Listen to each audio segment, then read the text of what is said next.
During a family dinner with my parents, I received a text from an unfamiliar number. Get up and leave now. Don't say anything to your parents. I chose to obey the message, and that's how I found out the truth. The very next day, the police were knocking on their front door. What's strange is how completely ordinary everything felt right before it unraveled. I hadn't expected hugs, warmth, or anything emotional. But I definitely wasn't prepared for what actually unfolded, something that, in retrospect, feels like the most dangerous kind of trap. When life appears normal, you let your guard down. That's when it catches you off guard. I walked inside, and my mom immediately called out from the kitchen, "We're just about to eat. Come on in. Come in." It was as if I had arrived late to some cheerful gathering. My dad rose from his seat when I entered the dining room, a beat too slowly. Like he hesitated, unsure whether we were doing hugs now or sticking to polite nods. We nodded. Of course, my sister was already at the table, lazily scrolling through her phone with that perfected teenage disinterest she still carried. She glanced up just long enough to acknowledge me, then returned to her screen, offering the bare minimum attention required. That didn't bother me. I wasn't there to win anyone over. The table was neatly arranged. My seat had been pulled out for me. A glass waited at my place, filled with cranberry juice, just like always. Not spiked with any holiday flair, not cute or curated, just plain juice, the kind I used to enjoy. My mom gave me a smile that felt like part of a charade, as if we were pretending at closeness. "You still like cranberry, right?" she asked. I nodded. I hadn't touched the stuff in months, but now wasn't the time to open that discussion. We sat down. They served the meal. It was basic fare, chicken, potatoes, and some kind of green beans my dad still pretended to enjoy, though we all knew better. The conversation remained breezy. "How's work? Still in the same apartment?" "Traffic's been awful lately, huh?" I responded. I smiled. I even chuckled when my sister brought up a coworker who got stuck in the revolving doors at her building, not because it was funny, but because I knew how to play my part. The quiet one, the reliable one, the one who didn't stir the pot. Midway through my dad's familiar rant about road construction, my phone buzzed in my lap. Without much thought, I checked it beneath the table. The message was brief. No name attached. No emojis or casual punctuation, just sentences ending in firm periods, like someone desperately trying to sound calm. "Get up and leave now. Don't say anything to your parents." I stared at it, then read it again. The room moved on around me, my mom nodding along to whatever my dad was going on about, my sister chewing her food, all of it playing out like a normal family dinner. And yet, I was being told to leave, as though the house had suddenly turned into a danger zone. I didn't move, not right away. A dozen explanations flashed through my head. Maybe it was a prank, a misdial, a scam, or the setup for some social experiment I hadn't agreed to. But deep down, I knew it wasn't any of those. Somehow, I just knew. "I'll be right back," I said, sliding my chair back from the table. "Just need to use the bathroom." No one questioned it. No one even looked up. I took my phone and walked upstairs because the upstairs bathroom had a door that closed all the way and locked without jamming. And because if anyone was going to have a private conversation in this house, it wasn't going to happen on the first floor. I locked the door, sat down on the edge of the bathtub, and stared at the message again. Then I hit call. It rang once, then a voice. "You're still there? Who is this?" "It's Mark." Mark, my sister's boyfriend, or ex-boyfriend. It was hard to keep up. "What the hell is going on?" His voice was low, tight, like he was standing somewhere he wasn't supposed to be. "You need to leave. Just get up. Walk out. Don't drink anything. Just go. Don't drink the juice." My mouth was dry. I hadn't touched the juice. Not yet. "Why? I can't. Just trust me, please." "What is this?" I asked. "Why are you even—" "What's going on?" He hesitated. "Please just get out of there. Not until you tell me why." He said something then. I didn't respond. I sat there for a while after the call ended, long enough to feel the cold from the bathroom tiles through my clothes, long enough to know I had a choice and I'd already made it.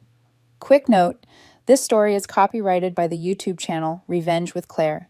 Reposting, revoicing, or tweaking it without permission is still copyright infringement. Thank you for respecting original creative work. Now, back to the story. Being the older sister didn't come with a ceremony, just responsibility. Quiet, assumed, and endless. We were 3 years apart. When we were kids, our parents gave us $5 a week. I saved mine. She didn't. A few days in, she'd spent it all on gum or glitter pens or whatever elementary school's economy was built on. And then she'd look at me. That's when the grown-ups stepped in. She doesn't have any left. You still do. Don't be selfish. That's how it started. Not a rule, just a pattern. If I saved, I was expected to share. If she overspent, I was expected to fix it. In high school, I got a part-time job, just a couple weekends at a pharmacy, enough to buy my own jeans without an argument. My sister didn't work. She was younger, and no one expected her to. But if she wanted anything extra, guess who got nudged? She really wants to see that movie. She doesn't have her own money yet. You do. They still covered the essentials, but anything beyond that became my problem. When I left for college, things calmed down. I was busy, broke, and 2 states away. My sister was still in high school, and for a while it felt like I'd bought myself some space. Then I graduated, got a junior developer job, entry-level pay, basic benefits, barely enough to cover rent and loan payments. But to my parents, it was a windfall. The requests started slow. Could you help with her enrollment deposit? Books are so expensive these days. She's just really stressed. She just started college, studying something vaguely finance-related. She didn't work, didn't budget, didn't ask me directly. That was always the pattern. She'd ask them, and they'd ask me. And at first, I said yes because I thought now that I was earning, helping would feel lighter. It didn't. The more I made, the more they wanted, and not once did it feel like mine. Then there was the alcohol. In my early 20s, I learned badly that my body doesn't handle it. Half a drink, and I'm out. Once I blacked out from 2 sips of wine. Since then, nothing. Not even champagne at weddings. My family always knew, but truly accepting it was another matter. Come on, just a little. Don't be such a stick in the mud. It's not like you're allergic. I'd decline. They'd roll their eyes like I was being unreasonable. But it was never really about the drink. It was about how easily they dismissed me when it didn't suit them. A couple of years into my career, I landed a mid-level promotion. It wasn't groundbreaking, but it was a genuine step forward. I called my parents to share the news. My mom replied, "That's great. So, how much are you earning now?" Then came, "Do you think you could support your sister's semester abroad? She's so thrilled about it." No congratulations. Just the same routine. Ask, expect, move on. So I stopped saying yes. There was no big speech about drawing boundaries. I just quietly stopped. No more just this once. No more treating my bank account like a communal pot. Maybe I'd still grab her a coffee now and then, but the role of sponsor, retired. And then came the silence. No texts, no phone calls. Just that heavy quiet that somehow still felt loud, like they were punishing me with their absence. Weeks passed. Then the quiet cracked open. "Your sister needs help. It's serious." They floated a number, $12,000. They wouldn't explain why. Only that she needed it, that I could afford it, that I was her sister. I refused. They kept pushing. So I called her directly, and that's when the truth came out. She'd been gambling. She'd lost. Now she owed money, money she couldn't pay. She was in finance now. If this got out, it wouldn't just cost her a job. It would end her career. "No one hires someone with a gambling record in this field," she said. "If people find out, I'm finished." I asked, "Has this happened before?" She didn't respond, but I didn't need her to. I told her flat out, "No, not later, not part way, just no." "I've been helping you for as long as I can remember," I said. "But this, I won't cover it. Not this time. Not ever again." She called me cold, told me I didn't understand. Maybe she was right, or maybe I finally just didn't want to. After that, they cut me off. 3 weeks of total silence. Then came the slow drift back. A forwarded meme from my dad, a picture of the backyard from my mom, a TikTok from my sister, no caption, and eventually an invite. "We're having dinner, just the family. Hope you'll come." No mention of the money, no apologies, just dinner. I convinced myself they'd accepted it, that they'd come to terms with where I stood. So when they asked me to join, I said yes, But something about Mark felt off. His voice was subdued, almost emotionless, but there was tension buried underneath. "It's the juice," he said quietly. "I think they put something in it. Alcohol, maybe, or something else. I'm not sure. But I think they're planning for you to pass out." The room around us was dead quiet. White tile floor, the faint whir of a ceiling fan, distant clinks of silverware from downstairs. I didn't respond. "Why?" I finally asked.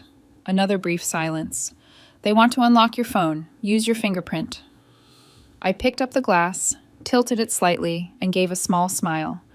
"Tastes like I remember," I said. But I didn't drink a drop. Later I asked casually, "Was that someone pulling into the driveway?" All of them turned to look. That's when I quietly slid the glass beneath the table, angled it, and let the juice trickle out into the carpet. Not the whole thing, just enough to sell it. It soaked in quickly. Just feel weird. Tired. My mom leaned in. Her eyes were all softness and concern, like we were playing a new game now. "You okay?" "Yeah," I said. "Just a bit woozy. I think I need to lie down for a minute." No one hesitated. They helped me to the couch like I was precious, like they were caretakers, not thieves. I lay down, closed my eyes, tried not to think about how fast my heart was beating. Just breathe even, slow, don't flinch. The couch cushion was warm under my shoulder. Someone draped a blanket over my legs, and then I heard it. "Is she asleep?" my mom whispered. "Yeah, she's out," my sister said. "Okay," my dad replied. "Let's do this quickly." I heard the sound of my phone being picked up. Then something worse. Fingers curling around my hand. My thumb being lifted gently but with purpose. My skin pressed against the sensor. A pause, then a faint vibration. Unlocked. There was something quietly horrific about it. The casual coordination. The fact that they didn't hesitate. They just did it. "Okay," my sister whispered. "We're in." More tapping. The sound of numbers being entered. "Routing number," my dad said under his breath. "She has everything saved." "How much are we doing?" my mom asked. "Not all of it," my dad said. "Just enough to settle it." "Settle what?" I kept my breathing steady.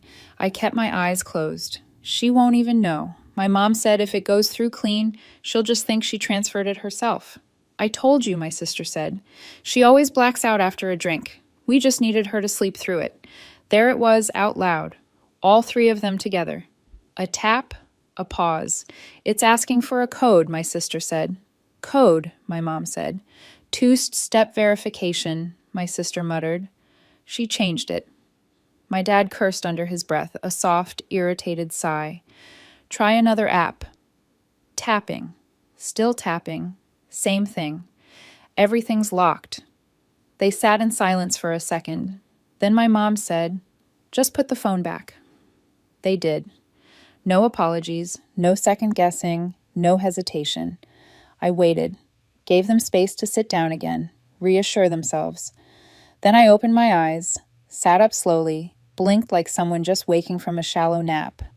"Sorry," I said. "Don't know what that was." Felt like I blacked out for a sec. They looked at me like they didn't know what I was. "You sure you're okay?" my dad asked. "Yeah," I said. "I think I just need some fresh air." I picked up my phone, held it like nothing had happened, like it hadn't just been turned against me. "Actually, I think I'm going to head home. I've got work early tomorrow." They nodded. No protest, no awkward offer to walk me out. Just a soft chorus of, "Thanks for coming. Get home safe. Let us know when you're back." Like we hadn't just crossed a line we couldn't come back from. At the door, we hugged like we always did. My mom, my dad, my sister, one after another. It wasn't planned. It just happened. Habit, tradition, reflex. And as soon as it started, something cracked.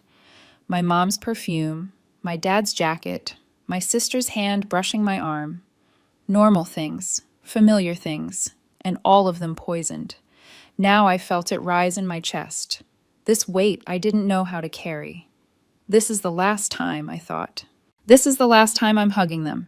After tonight, we don't come back from this. I almost cried.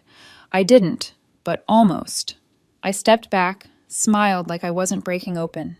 "Thank you for dinner," I said. They smiled. I opened the door and I left. I didn't tell them what I knew. I didn't ask what they put in the glass.